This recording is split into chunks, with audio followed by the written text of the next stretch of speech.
अच्छा, हमारे जीवन में हमें सबसे ज्यादा परेशान कौन करता है, कौन बताएगा?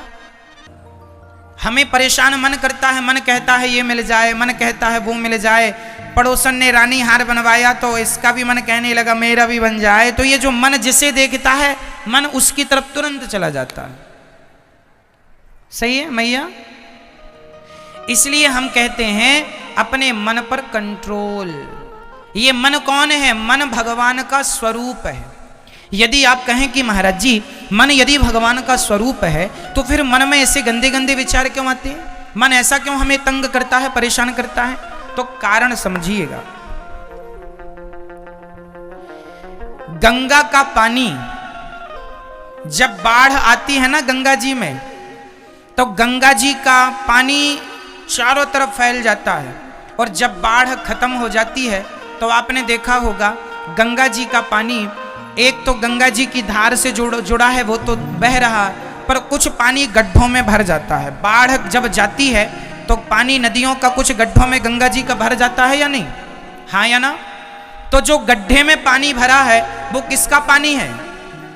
जोर से बोलो, वो किसका पानी है? वो भी गंगा का ही पानी है। बात समझ में आ जाए ना तो बोल दिया करो, इससे हमें लगता है कि आपको समझ में आ रहा है। आप नहीं बोलते तो हमें लगता है समझ में नहीं आता। तो गंगा का पानी जब बाढ़ आती है और जब बाढ़ जाती है तो कुछ पानी गड्ढों में भर जाता है। वो गड्ढे में भरा हुआ पानी भी किसका है? किसका है? गंगा का। परंतु गंगा का पानी तो है, पर आप नहाना पसंद करेंगे क्या उसमें? पीना पसंद करेंगे उसको? उस पानी को बोतल में भर के लाएंगे क्या घर? नहीं। फिर किस पानी को लाएंगे? जो धार से जुड़ा है और बह रहा है। ठीक है? पानी वो भी गंगा का ही है, पर वो धार से कट गया। ठीक है? हट गया। उसी तरह हमारा मन भी भगवान का ही स्वरूप है, लेकिन आजकल हमारा मन मैं और मेरे गड्ढे में जाके समा गया। ये तेरा है, ये मेरा है, ये अहंकार, ये अज्ञान के गड्ढे में जाकर के मैं और मेरे गड्ढे में जाकर डूब गया ये मन। इसलिए उस परमात्मा की जो धार थी उससे ये मन हट गया, और हट गया इसलिए ये मन गंदा हो गया। आप कहते हैं ना महाराज जी हमारा मन गंदा क्यों है? गंदे गंदे थॉट क्यों आते हैं? गंदे गंदे विचार क्यों आते हैं? कारण यही है कि आपका मन उस एक धार से हट गया। किस धार से? भगवान की भक्ति, भगवान की कृपा, भगवान के ज्ञान, भगवान के परम तत्व के उस धारा से मन हट गया और मैं और मेरे के गड्ढे में जाके आपका मन भर गया। इसलिए जैसे गड्ढे का पानी अशुद्ध हो गया जबकि है गंगा का ही, अच्छा वो गड्ढे का पानी क्या शुद्ध हो सकता है? बताइए मैया, क्या वो गंगा का पानी जो गड्ढे में भरा है क्या अब शुद्ध हो सकता है? हाँ या ना? बोलो। हाँ हो सकता है। कैसे? यदि फिर कोई गंगा की धार वहां से गुजरे और उस गड्ढे से होकर गुजरे तो गड्ढे का पानी फिर उस धार से मिलकर शुद्ध हो जाएगा। मेरा मन माना कि अशुद्ध हो चुका है, पर फिर भी भक्ति की धार से जोड़ दोगे ना, अपने आप आपका मन शुद्ध हो जाएगा और आपके मन में जितने गलत विचार हैं सब नष्ट हो जाएंगे। गंदा पानी देखो ना, नाले का पानी जाके गंगा जी में मिलता है और गंगा जी में मिलते ही लोग उसमें वहां स्नान करते हैं, पीते हैं, भर के ले आते हैं। गंगा में गंदा पानी मिला, शुद्ध हो गया, जबकि गंगा का पानी ही गड्ढे में भर गया तो अशुद्ध हो गया। उसी तरह मेरा मन कितना भी अशुद्ध है, नाले की तरह है, फिर भी यदि जाके भगवान की भक्ति रूपी गंगा में मिल जाएगा तो मेरा मन शुद्ध हो जाएगा, पवित्र हो जाएगा। इसलिए रे मन तू सत्संग कर, छोड़ जगत की रीत, अंत समय पछताएगा जब आयु जाएगी बीत। इसलिए मन को भगवान से जोड़ो। यदि मन आपने स्त्रियों में लगा रखा है, पुरुषों में लगा रखा है, पैसों में लगा, मैं ये नहीं कहता कि पत्नी के साथ ना रहो, मैं ये नहीं कहता कि पैसे ना कमाओ, खूब पैसे कमाना चाहिए, पैसे बहुत कमाओ, पर पैसे से आसक्ति ना हो, पैसे से मोह ना हो, पैसा कमाते हुए, पैसे को लिए हुए, पैसे से काम करते हुए मन को भगवान में लगाना, ये संपत्ति हमारी नहीं है। संपत्ति सब रघुपति के आही, सब कुछ भगवान का है। जैसे कमल का पुष्प पानी में रहता है पर पानी की एक बूंद कमल में नहीं रहती, उसी प्रकार संसार में आप रहो, आपके भीतर संसार ना रहने लग जाए, इसका विशेष ध्यान रखना। सब कुछ करते हुए भी कुछ नहीं करना। समझ रहे हैं? नहीं समझ में आई? समझाते हैं। देखो जैसे ये पैसा है, हम पैसे कमाएं, हम ये 500 रुपए का नोट अपने पास रखें, पैसे कमाएं, लाखों रखें, करोड़ों रखें, पर इससे हम प्रेम ना करें। क्या ये पैसे से प्रेम करना सही है? अरे पैसा हमारे काम काज के लिए है, प्यार करने के लिए नहीं। पत्नी एक व्यवस्था है, पत्नी होगी तो घर का काम होगा। बच्चे भी एक व्यवस्था है, बच्चों को रखो, पत्नी को रखो, सबके बीच में रहो, परंतु इनके बीच में रहो, जिम्मेदारी निभाओ, संभालो, संस्कार दो बच्चों को, काम पूरा करो, पर इनसे प्रेम ना करो। फंसते कहाँ हैं आप? जब आप संसार के लोगों से क्या कर लेते हैं? प्रेम। वो प्रेम करेंगे तो यदि पत्नी से प्रेम कर लिया, पत्नी मर गई तो रोना पड़ेगा। क्यों? आपके रोने का कारण क्या है? जोर से बोलो, जोर से। आपके रोने का कारण क्या है? प्रेम। इसलिए प्रेम पत्नी से नहीं, प्रेम भगवान से करो। पत्नी से करोगे मर जाएगी तो रोना पड़ेगा, मर गई, चली गई, छोड़ के चली गई, बर्बाद हो गए। लो भैया, काहे तुम बर्बाद हो गए? जाना ही था, तुम्हें पता नहीं था? एक कागज में आज आप लोग घर जाके लिख लेना ये बात कि एक दिन पत्नी को मरना पड़ेगा और एक दिन पति को भी मरना पड़ेगा।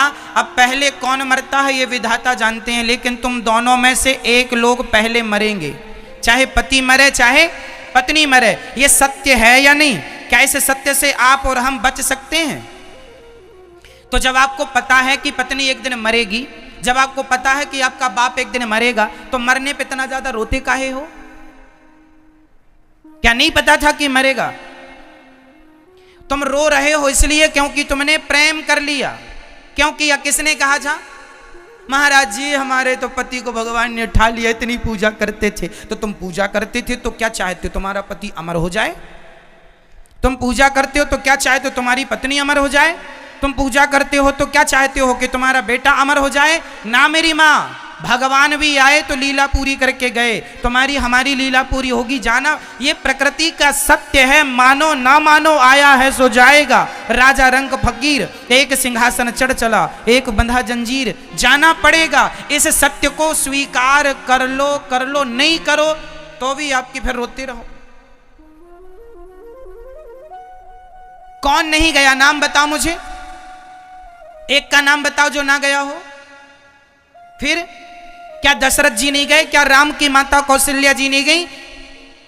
जब उनके माता पिता गए, भगवान कृष्ण के माता पिता गए, तुम्हारे भी जाएंगे। माता कौशल्या के पति गए, तुम्हारे भी जाएंगे। इस धरती पे आया है सो जाएगा। जाने के लिए मैं आपके यहां आया हूं, किस लिए? बोलो। जाने के लिए मैं आपके यहां आया हूं, किस लिए आया हूं? जिस दिन आया था उसी दिन जाने की भी टिकट हो गई है हमारी। बस आप लोग भी जिस दिन आए थे, आप लोगों की भी जाने की टिकट हो गई है। बस टिकट अभी हाथ में नहीं आई, आ जाएगी। इसलिए प्यार दुनिया के लोगों से ना करना, प्यार भगवान से करो। ये सत्य है। पत्नी पुत्र परिवार ये ठीक है, पत्नी के संग रिश्ता निभाओ। पत्नी से प्यार की जरूरत नहीं होती। पत्नी को तो इतना कह दो कि तुम बहुत सुंदर लग रही हो, बेचारी इतनी में फूल ही रहती है, इतनी में खुश रहती है। पति रोज कहे तुम बड़ी सुंदर लग रही हो, तुम्हारी जैसी पत्नी भगवान सबको दे, फिर देखो वो चलेगी नहीं, झूम बराबर झूम झूम के चलेगी। तो प्यार से जरूर, प्यार भगवान से करो। ये पत्नी ना शब्दों की भूखी है। पत्नी किसकी भूखी होती है? शब्दों की, शब्द कह दो कि तुम बहुत अच्छी हो, बहुत अच्छा भोजन बनाती हो, बहुत अच्छी लगती हो, बहुत बड़ा ध्यान रखती हो, हमारा लो पत्नी इसमें खुश है। और आप लोग भी जरा पतियों को इतना बोल दिया, आप जैसा पति भगवान सबको दे, बहुत अच्छे हैं आप, बड़ा ध्यान रखते हैं, बड़े जिम्मेदार हैं, बहुत मेहनत करते हैं, आप जरा तारीफ करते रहा करो अपने अपने पतियों को, वो भी खूब खुश रहेगा। तो पत्नी और पति शब्दों के जाल में फंसे पड़े हैं, इन्हें प्रेम की जरूरत नहीं है। रियल बोल रहा हूं, प्रेम आप लोग करें भी अपनी पत्नी से तो उस प्रेम का कोई मूल्य ही नहीं है। अब ये देखो, ये जो पांडाल लगा है, ये जो छत है इसकी, अब इसमें आप लाठी लगाएं और कहें सुनो जी हमने पांडाल संभाला है लाठी से, तो तुम जो लाठी लगाए हो ये तुम्हारी मूर्खता है, न लगाओगे तो भी ठहरा है ये। उसी प्रकार पत्नी से प्रेम ना करोगे तो भी वो तुम्हारी है। प्रेम पत्नी से नहीं, प्रेम पति से नहीं, प्रेम पुत्र से नहीं, प्रेम परिवार से नहीं, प्रेम पैसों से नहीं, प्रेम भगवान से। राम ही केवल प्रेम प्यारा, जान ले ये जो जान नहीं हारा। प्रेम केवल ईश्वर से करना है, फॉर्मेलिटी दुनिया से करते रहो। लेकिन आप लोग उल्टा करते हैं, फॉर्मेलिटी भगवान से और पत्नी से प्रेम करे पड़े हैं। इसलिए मेरी माँ सच्चाई कह रहा हूं, रोना पड़ेगा, कर लो तुम प्रेम, ये तुम्हारा प्यार ना रुलाएगा तुम्हें। जितना हंस रहे हो इतना रोने को भी तैयार रहना। इसलिए सारे रिश्ते निभाओ, सबसे सबके बीच में रहो, आसक्ति किसी से ना हो। जो चला गया चला गया, ईश्वर के घर गया है, हम भी वहीं जाएंगे। इस सत्य को स्वीकार कर लो। प्रेम भगवान से करना है। इसलिए परमात्मा ने आंखें दो दी हैं, कान दो दिए हैं, सब दो, दिल एक दिया है, आंख दो, एक आंख से पत्नी को देखो, एक से भगवान को। कान दो दिए हैं, एक कान से पत्नी परिवार पुत्र की सुनो, पर दूसरे कान से कथा। एक पांव से पत्नी पुत्र परिवार की तरफ चलो, पर दूसरे पांव से भगवान की ओर चलो। पर दिल एक ही दिया है। अब दिल में किसे बिठाएं बताओ? दिल में किसे बिठाएं? दिल में भगवान को, तो पत्नी को कहां बिठाएं? पत्नी को दिमाग में रखना है, भगवान को कहां? दिल में। और पत्नी पुत्र परिवार पति को कहां? दिमाग में। क्यों? क्योंकि आपने अपने पति से कहा जरा 1 किलो गुड़ लेके आना, 2 किलो शक्कर लेके आना, पति गया लेके आया नहीं, घर आया, पत्नी ने कहा शक्कर गुड़ कहां? तो पति बोलता है तेरी बात दिमाग से निकल गई। अक्सर बातें कहां से निकल जाती हैं? जो बातें दिमाग में होती हैं वो निकल जाती हैं। एक पत्नी बोली महाराज मेरी सास ने गाली दे दी, मैंने कहा भूल जा। नहीं महाराज दिल में लग गई। जो दिल में लग जाती है वो भूलता नहीं है। 10 साल पहले भी सास ने कुछ कहा होगा, बहुओं ने आज तक याद रखा है। और बहू का कहा सास याद रखती है, कम थोड़ी है कोई। कुल मिला के अर्थ ये हुआ कि यदि भगवान दिल में होंगे तो वो कभी ना निकलेंगे, और परिवार दिमाग में होगा तो मरने के पहले परिवार को निकालना ही पड़ेगा। सबको मन से निकाल कर जब मन में केवल भगवान का प्रेम रह जाएगा तब व्यक्ति मोक्ष का अधिकारी होता है। यदि मरने के समय आपकी एक भी इच्छा रह गई तो आपके अगले जन्म में वो इच्छा पूरी करने आना पड़ेगा। भारत जी के मन में एक इच्छा रह गई थी, कल सुनाएंगे हम ये कथा। उनके अंदर इच्छा थी मेरे बाद मेरे मृग का क्या होगा, और मृग का चिंतन करते करते मरे तो उन्हें मृग बन के आना पड़ा था। तो आपके मन में भी कहीं आखिरी कोई इच्छा ना रह जाए, इसलिए सारी इच्छाएं भगवान के चरणों में समर्पित कर दो और एक निश्चित भाव से सच्चे मन से दिल से भगवान का ध्यान करो और सच्चे मन से भगवान की सेवा करो। मन एव मनुष्याणाम बंधनम मोक्ष कारणम, ये मन ही बंधन है और मोक्ष का कारण है। इसलिए मर्जी आपकी है कि मन को बंधन में रखना है या मन से मोक्ष प्राप्त करना है। इसलिए हम कहते हैं मन को सबसे हटाओ और गिरधर गोपाल में। इसलिए मीराबाई ने कहा मेरे तो गिरधर गोपाल दूसरो ना, वो दूसरी चीजों को सबको मन से